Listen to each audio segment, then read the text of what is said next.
आगे बढ़ते हैं। मेरठ में संघ के समागम में आरएसएस प्रमुख मोहन भागवत ने कट्टर हिंदुत्व की नई परिभाषाएं दी।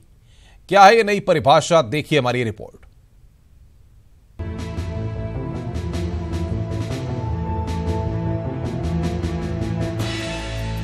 क्रांति की धरती पर हुआ संघ का ये समागम कई मायनों में खास था।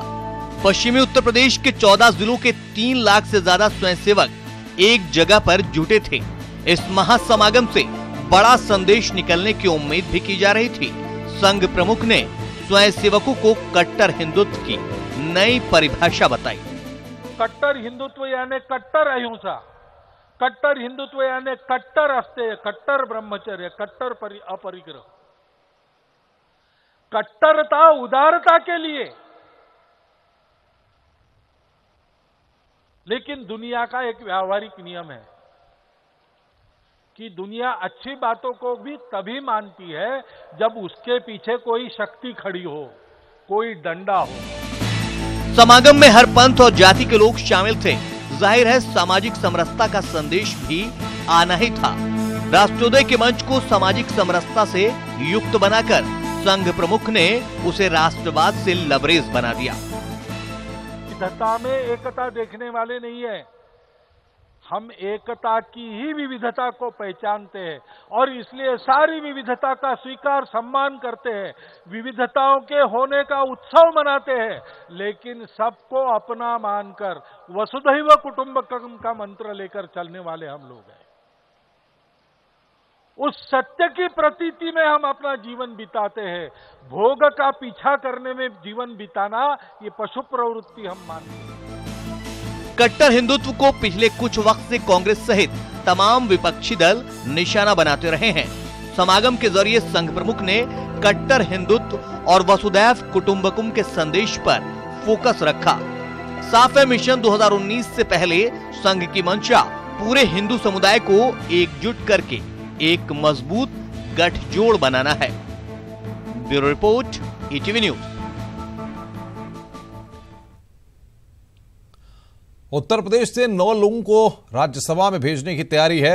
ऐसा पहली बार होगा जब बीजेपी उत्तर प्रदेश से इतने लोगों को राज्यसभा भेज पाएगी। उम्मीदवारों के नामों को लेकर पार्टी में अब चर्चा शुरू हो गई है। देखिए हमारी रिपोर्ट। राज्यसभा के लिए बीजेपी की रणनीति, 9 लोगों को राज्यसभा भेजने की तैयारी। प्रत्याशियों के नाम पर शुरू हुई माथापच्ची। विधानसभा चुनाव में रिकॉर्ड तोड़ सीटों पर विजयी पताका फहराने के बाद बीजेपी यूपी राज्यसभा चुनाव के लिए मैदान में उतरने जा रही है। संख्या बल के हिसाब से तो बीजेपी का सूबे में कोई तोड़ नहीं है और इसीलिए बीजेपी के लिए जीत तो चिंता का विषय बिल्कुल नहीं। बीजेपी तो इस दुविधा में है कि उम्मीदवारी किसकी तय की जाए, क्योंकि दावेदारों की लंबी फौज सामने है। ये माना जा रहा है कि बीजेपी संगठन से जुड़े लोगों को तवज्जो देकर कई नामों को लेकर चर्चाएं भी आम हो चुकी हैं।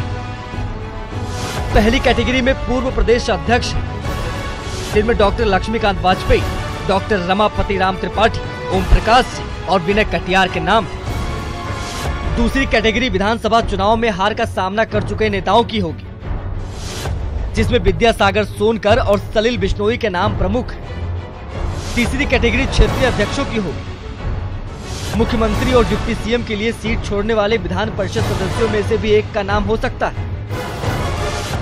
दलित और पिछड़ों के बीच में से भी एक के नाम का ऐलान पार्टी कर सकती है, जिसमें मायावती के करीबी रह चुके पूर्व डीजीपी ब्रजलाल के नाम पर भी पार्टी विचार कर सकती है। आरएसएस के लिए काम करने वाले प्रचारकों में से रामलाल, मुरलीधर राव, राम माधव और सुनील बंसल में से कोई एक नाम हो सकता है।